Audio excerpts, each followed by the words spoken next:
Hi ಎಲ್ಲರಿಗೂ ನಮಸ್ಕಾರ ಮತ್ತು ನನ್ನ ಚಾನಲಿಗೆ ಸ್ವಾಗತ. ಎಲ್ಲರಿಗೂ ಸಂಕ್ರಾಂತಿ ಹಬ್ಬದ ಹಾರ್ದಿಕ ಶುಭಾಶಯಗಳು.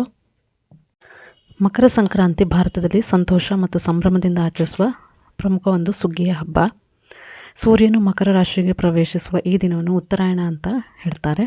ಹಾಗೆ ಚಳಿಗಾಲ ನಿಧಾನವಾಗಿ ಮುಗಿದು ಹೊಸ ಒಂದು ಋತು ಆರಂಭವಾಗುವಂಥ ಈ ಹಬ್ಬ ಜನವರಿ 14 ಅಥವಾ ಜನವರಿ 15ನೇ ತಾರೀಕಿಗೆ ಆಚರಿಸ್ತಾರೆ. ಕ್ಯಾಲೆಂಡರ್ ವರ್ಷದ ಮೊದಲ ಹಬ್ಬ ಅಂತ ಹೇಳ್ಬಿಟ್ಟು ಆಚರಿಸ್ತಾರೆ ಕೂಡ. ಎಳ್ಳು ಬೆಲ್ಲ ಇದು ವಿಶೇಷವಾದ ಒಂದು ಪ್ರಾಮುಖ್ಯತೆ ಈ ಹಬ್ಬದಲ್ಲಿ. ಹಿಂದಿನ ಕಾಲದಿಂದಲೂ ಇವನ್ನು ಆಚರಿಸ್ಕೊಂಡು ಬಂದಿದ್ದಾರೆ. ಹೌದು, ಏನಂತಂದರೆ ಆರೋಗ್ಯದ ಗುಟ್ಟು ಕೂಡ ಇದರೊಳಗಿದೆ. ಏನಂತಂದರೆ ಎಳ್ಳು ಬೆಲ್ಲ ಕಬ್ಬು ಶೇಂಗಾ ಪೊಂಗಲ್ ಇವೆಲ್ಲ ಆರೋಗ್ಯಕ್ಕೆ ತುಂಬಾ ಒಳ್ಳೆಯದು ಅಂತ ಹೇಳ್ಬಿಟ್ಟು ಈ ಹಬ್ಬದ ಸಂದರ್ಭದಲ್ಲಿ ಮಾಡಿ ತಿನ್ನೋದು ಉಂಟು. ಚಳಿಗಾಲದಲ್ಲಿ ಕೂಡ ಈ ಹಬ್ಬ ಇರೋದರಿಂದ ಯಾವುದೇ ಒಂದು ಸೋಂಕುಗಳು ಕೂಡ ಬರೋದು ಬೇಡ, ದೂರ ಆಗಲಿ, ಹಾಗೆ ರೋಗ ನಿರೋಧಕ ಶಕ್ತಿ ಹೆಚ್ಚಾಗಲಿ ಅಂತ ಹೇಳ್ಬಿಟ್ಟು ಈ ಥರದ ಎಲ್ಲ ಒಂದು ಪದ್ಧತಿಗಳು ಹಬ್ಬದ ಸಮಯದಲ್ಲಿ ಮಾಡುವಂಥದ್ದು. ವಿಶೇಷವಾಗಿ ಆರೋಗ್ಯದ ರಹಸ್ಯ ಕೂಡ ಇರೋದು ಇದರಲ್ಲೇ ಅಲ್ವಾ. ಹೌದು, ಹಬ್ಬದ ಅಲ್ಲಿ ಮಾಡುವಂಥ ಒಂದು ಅಡುಗೆಗಳು ಆಗಲಿ, ಒಂದಿಷ್ಟು ಸಿಹಿ ತಿಂಡಿಗಳಲ್ಲಿ ಇದರ ಒಂದು ವಿಶೇಷ ರಹಸ್ಯ ಕೂಡ ಇದೆ. ಹಾಗೆ ಸಂಕ್ರಾಂತಿ ಹಬ್ಬದ ಒಂದು ಇಷ್ಟು ಹೇಳೋದಕ್ಕೆ ಹೋದರೆ ಕರ್ನಾಟಕದಲ್ಲಿ ಇದು ರೈತರ ಹಬ್ಬ.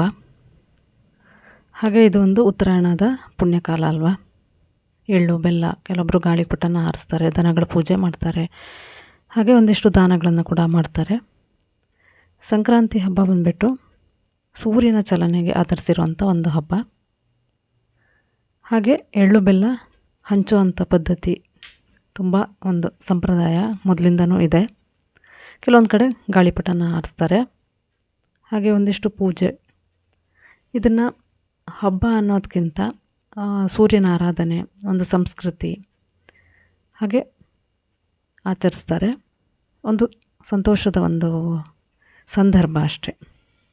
ನನಗೆ ಗೊತ್ತಿದ್ದ ಒಂದಿಷ್ಟು ನಿಮ್ಮೊಟ್ಟಿಗೆ ಶೇರ್ ಮಾಡ್ಕೊಂಡಿದ್ದೀನಿ. ಹಾಗೆ ಮಕರ ಸಂಕ್ರಾಂತಿ ಹಬ್ಬದ ಹಾರ್ದಿಕ ಶುಭಾಶಯಗಳು.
ಹಾಗೆ ಮತ್ತೆ ಮತ್ತೊಂದು ಹೊಸ ರೆಸಿಪಿಯೊಂದಿಗೆ ನಿಮ್ಮನ್ನು ಮತ್ತೆ ಭೇಟಿಯಾಗ್ತೀನಿ. ಅಲ್ಲಿವರೆಗೂ ನಮಸ್ಕಾರ.